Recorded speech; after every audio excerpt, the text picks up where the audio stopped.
Mais du coup, quand on est jeune, qu'on n'a que le bac, qu'on n'a rien d'autre et qu'on doit bosser, où est-ce qu'on bosse? En fait, on devient serveur au black pour 6 balles de l'heure. On devient coursier à vélo sous-payé, donc avec même pas un statut de salarié. On fait du street marketing, on fait n'importe quel travail au final, souvent un peu dégueulasse, souvent assez humiliant. Quand on a de la chance dans ce genre de boulot en fait, quand on a un CDD ou SMIC horaire. Généralement ça n'arrive pas.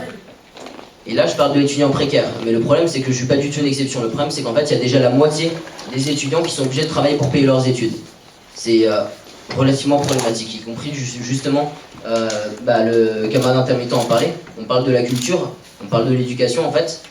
Les conditions d'éducation sont pas saines quand on est obligé, en fait, quand on se couche à 4h du mat la veille, parce qu'on était en train de faire la fermeture du bar, ce genre de choses, c'est pas possible en fait. Mais du coup, en plus de ça, en plus de ce genre de rythme de vie, on passe la journée à entendre nos ministres, nos dirigeants, qui vont nous expliquer que de toute façon on n'a pas le choix, que le chômage, va falloir s'y habituer, la galère, va falloir s'y habituer, la précarité, va falloir s'y habituer, que le plein emploi c'est fini aussi, que il faut se serrer la ceinture maintenant, c'est vrai, parce que c'est la crise en fait. Et juste, enfin, je sais pas, mais moi j'ai 19 ans en fait, je l'ai pas provoqué la crise. Et j'en ai un peu rien à foutre que leur système soit bancal, qu'il aille de crise en crise, ce genre de choses. C'est pas moi de le payer. C'est ça le genre de choses que j'aimerais dire aujourd'hui. C'est qu'en fait, ils veulent nous le faire payer, ils ont fait grandir ma génération en nous répétant qu'il n'y avait pas d'alternative, que c'était le seul système possible au final, qu'il y aurait toujours ceux qui écrasent et ceux qui se font écraser, ceux qu'on fait travailler pour une misère et ceux qui arrivent à inventer le cumul des mandats. Mais le cumul même, en fait, des emplois fictifs qui sont à peine inquiétés pour ça. Et la première chose, c'est qu'on va pas marcher dans leur espèce de petits jeux mesquins. Sinon, je voulais aussi vous parler du mouvement contre la loi travail. C'est-à-dire qu'à l'époque, quand le mouvement a commencé, donc moi j'étais dans les lycées, à l'époque j'étais en terminale, je préparais à peu près mon baccalauréat.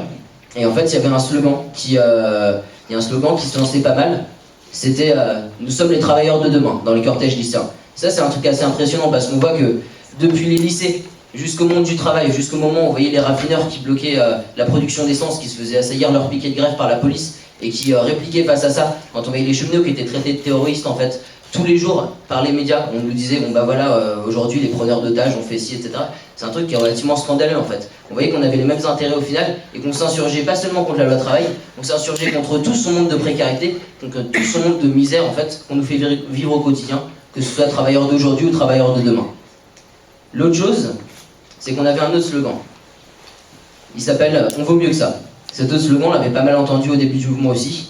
Et c'est important parce que pareil, derrière ce slogan, en fait, il y avait tout le monde ouvrier, il y avait toute la jeunesse précaire qui s'est alliée. Et nous, on pense que c'est ce genre de campagne qu'il faut mener en fait. On mène aussi la campagne du « On veut mieux que ça ». Parce qu'on mène une campagne dans laquelle on vaut mieux qu'un monde où il y a des étudiantes qui se prostituent pour pouvoir payer leurs études. On veut mieux qu'un monde où il y a des lycéens qui deviennent SDF la nuit. On veut nous faire pousser sans cesse plus dur, plus longtemps, et au final on galérera pour à peine vivre dignement en fait. Ça c'est la campagne qu'on porte, c'est la voix de cette jeunesse précaire et en galère qui refuse de se faire marcher dessus, on refuse de se faire humilier par nos patrons, on veut relever la tête. C'est aussi la campagne de Philippe Poutou qui est un ouvrier anticapitaliste, qui se bat en ce moment même contre des suppressions d'emplois, des licenciements dans sa propre boîte. C'est cette campagne-là qu'on veut mener. Et contre l'ubérisation et contre les promesses de revenus universels qui sont à 800 €, c'est-à-dire en fait encore moins que le seuil de pauvreté, nous on propose le pré-salaire d'autonomie pour les jeunes.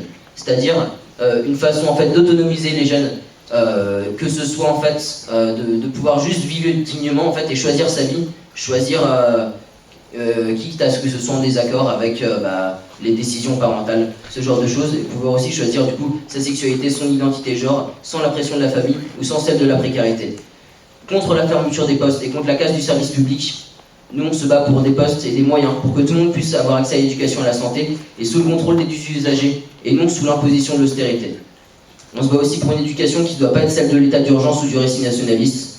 On revendique des lycées et des universités où il y a un droit de réunion, il y a un droit de presse contre la répression, notamment subie par le mouvement lycéen, ou encore récemment dans le mouvement le mouvement qu'il y a eu en fait en solidarité avec le jeune Théo qui s'est fait du coup violé par la police. Et on a vu notamment sur Saint-Ouen, on a vu la BAC arriver et genre avec des flashballs et des gazeuses venir agresser les lycéens sur leur blocus, ce genre de choses contre lesquelles on se bat.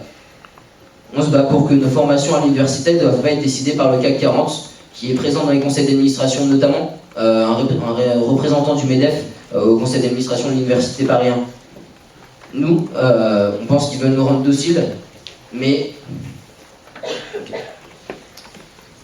excusez-moi. On se bat pour une université au final qui doit être au service des besoins réels de la population et non avec une éducation qui est dispensée au final parce que veut bien nous permettre d'apprendre le patronat, qui doit être au service des besoins réels de la population ainsi qu'ouvert aux travailleurs et aux travailleuses. Et pour finir, en tant que jeune précaire, mais aussi en tant que révolutionnaire et militant jeune du NPA, moi j'appelle tous les jeunes présents dans la salle aujourd'hui à s'engager, à militer, à devenir acteurs de cette campagne et au-delà encore à militer pour changer le monde. Donc pour ça déjà je vous propose de prendre contact avec les jeunes du NPA qui sont présents à la table à côté à la fin du meeting. On a un premier rendez-vous qui est demain, qui sont de tous les jeunes de région parisienne en soutien à la campagne pour discuter de comment on va la mener. Donc je vous en prie à aller voir les camarades si ça vous intéresse. Et je vais finir par cette citation d'un grand homme il y a un bon moment qui disait « Vous n'avez rien à perdre si ce n'est vos chaînes ». Voilà. Ouais.